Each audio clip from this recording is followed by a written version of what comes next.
Welcome. Today we have Sarah back again. Hello. And today the subject we're going to talk about is the myths of back pain. So I've wrote some myths out and I'm going to get them busted by Sarah Lilly. Okay, so we're going to start going through these 5 main myths I've come across with clients in classes, and Sarah's just going to describe to us the real deal with these. So Sarah, number 1, dun, dun, dun. My glasses on. Moving will make my back pain worse. So we have a lot of clients who say, I don't want to move, I'm frightened of moving, and it actually hurts more when I do.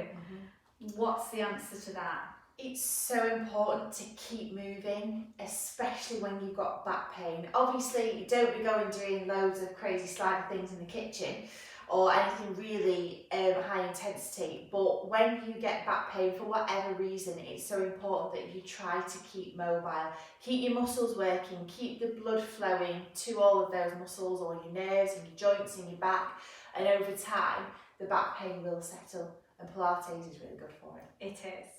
So if you are feeling like that, I do suggest that you do the beginner Pilates on the online classes and you look at the tutorials on the Pilates principles and keep the levels really, really low, but definitely movement is the key. Okay, myth number 2. I should avoid exercise, especially weight training. And this is quite big for women because they're always unsure about lifting the weights and scared of obviously hurting themselves. Yeah.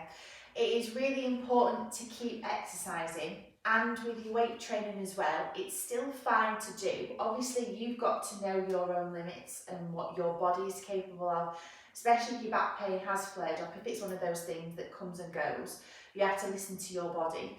But yeah, we need to keep going, especially ladies as well. As we get that little bit older, we need to start strengthening with weights to make sure that we keep our muscles and joints as strong as possible. That's right. And I also think as well, again, going back to the online classes, I've done tutorials on how to lift weights correctly. So if you go to there and look at those first before you do embark on any classes and see and have a proper look at your form and technique. Yeah. Because if you're not in your right position when you're handling weights, obviously you can make it worse. And I'm going to say as well, the other thing is come to me on a one-to-one basis when we can face-to-face, because there's nothing that beats that. And obviously you get clients as well in physio, and that hands-on approach will really help you. And sometimes it's just about the knowledge, isn't it? It's the knowledge of your body and knowing what you can and can't do. Okay. And I think having a bit of face-to-face reassurance as well. Yeah, that's and confidence, confidence. isn't it? Yeah. Okay, myth number 3. Right, this is a big one. A scan will show me exactly what is wrong. So I have a lot of people who say, I'm going to go for a scan because I need to know what's going on. What do you feel about that? Okay, so a lot of people in the world get back pain, and the majority of the time there's nothing to worry about. It's mechanical, it can be muscles starting to get a bit irritated. Then there's 2 other different categories that I won't touch on right now, but with a scan, it's not necessarily going to show anything up. Even if you've got, raging back pain, sometimes even leg pain, it might not necessarily show anything. And a lot of people who are asymptomatic and don't have back pain have been scanned in studies, and they've been found to have things that might particularly be, you may feel that they're sinister on the report, but they don't mean anything. So with the scan, again, it's one, radiation, that they don't particularly want you to be, they don't want you to be exposed to that unnecessarily. And 2, it's not necessarily going to change the treatment of your physio, or, it's not going to stop you from doing things in Pilates. So try not to be worried about, I must have a scan because it's going to show me what's going to show me what's wrong. It's not necessarily I need to find out what it is, and then I'll know. Yeah, and it's not necessarily going to show anything up. Okay, thank you very much. Pain equals damage. That's not true. So when you sometimes get pain, when you do get pain, your body thinks that you've got to protect yourself. So that's what essentially pain is.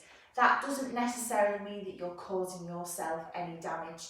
just because you've got it, again, we keep saying this, but you've got to keep moving. Obviously not overexerting yourself, just gradually building things up. You know, you've got to find that balance of enough movement and rest. You don't want to be underdoing it at the same time as you don't want to be overdoing it. It's difficult to say, you know, you must do this, you must do that, you know, you must walk 1 mile per day, and you must do, you know, 10 stretches, you know, forwards to the side, back, you know, at whatever time. Everyone is so different, but yeah, it's just... So I suppose it goes about very much being aware of your body and having that mind to body connection. And I do think that those who do practice Pilates or do exercise regularly begin to get a real feel of when something is okay, even when they're feeling extreme discomfort, they're used to that pain threshold that they work through, and when something's not okay. And I think it's a learned behaviour that can only happen over time, really. And it's like a body awareness. Yes, I was just about to say that. It's just the more you do of your Pilates and your exercise, and you become more in tune with your own body. And it's important to listen to yourself. You know, if you need to stop. Well, I've got a question. It's not on here, and it's about shooting pain. So, again, is this a myth or not? So this isn't actually one that I've written down. It's one I've just thought about. So in my mind, if I have a client and she says I'm getting a shooting pain or a pain that comes and goes like a neon light, for me that indicates it's a nerve. Yeah, could potentially be. And so therefore you don't want to aggravate that nerve, you would then rest. So a shooting pain, sharp, that makes you like this, you would say stop that immediately. But a general pain, or should we call it dull ache. We work through the aches. We work through the aches. I completely agree with you. You know, if you were to do an exercise and you were to get, you know, a sharp shooting pain up your back, or, you know, alter sensation into one of your legs, like a sciatica type of pain, then we would say stop doing what you're doing. Speak to Carol or whoever's teaching you. Try and avoid that for the time being, because obviously you're doing something that's aggravating. And that's your body's way. It's making it so bad that you have to stop. It's stopping you in your tracks. So it's your body's way of saying stop. And that comes back to what I was talking about, you know, the pain being like a body's protection kind of element. With the dull ache, which is what in general that's what people get when they talk about the pain. But yeah, that pain mechanism is there to stop you from doing yourself any damage. With your sharp shooting, like nervy type of pains, take a step back. We're talking more about the dull achy sort of, you know, sensations in your lower back. It's fine to keep going with those. Just seek some advice with your sharp shooting type pains before you go forward. It's not necessarily that you can't do those things. Just make sure that you seek advice from a professional beforehand. And the last one is painkillers will speed my recovery. No, not really. Painkillers can help short term, but on the whole, there's no evidence really out there, all the research that they've done, that painkillers can completely get rid of your back pain. They tend to find that exercise in general is so much better. You know, little simple things like hot water bottles, heat pads, things like that can start to help you get back on the road to recovery a lot quicker than just taking your tablets. You know, because you can end up with more side effects from your painkillers, depending on what you're taking, what you discuss with your GP. But it can leave you worse off in the long run. Yeah, because of course you become then dependent on them. Psychologically. You can become dependent on something. So I've got another question, again it's not on here, thinking about painkillers. So I used to have a couple of clients coming to my class, and they'd actually told me that they took painkillers before attending the class because it was the only way that they could get through the class, and they wanted to do the class because they knew that the movements would help them. What do you think of that? It's a difficult one. It depends on that person and how much pain they've got.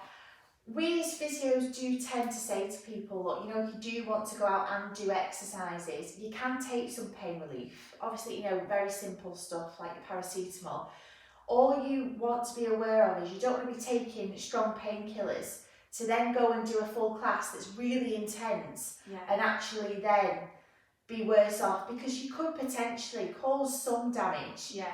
if you're, you know, doing stuff that maybe you wouldn't, so that you would feel if you hadn't took the painkillers, if that makes sense. Yeah. So again, it comes down to the individual. It's a difficult one. Yeah.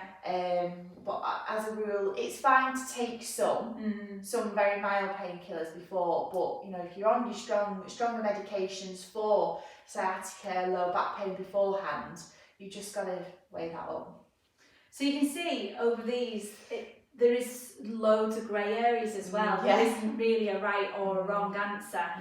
But I think overall from this we could probably sum up and say movement is better than none. Yeah, motion is lotion. Yeah.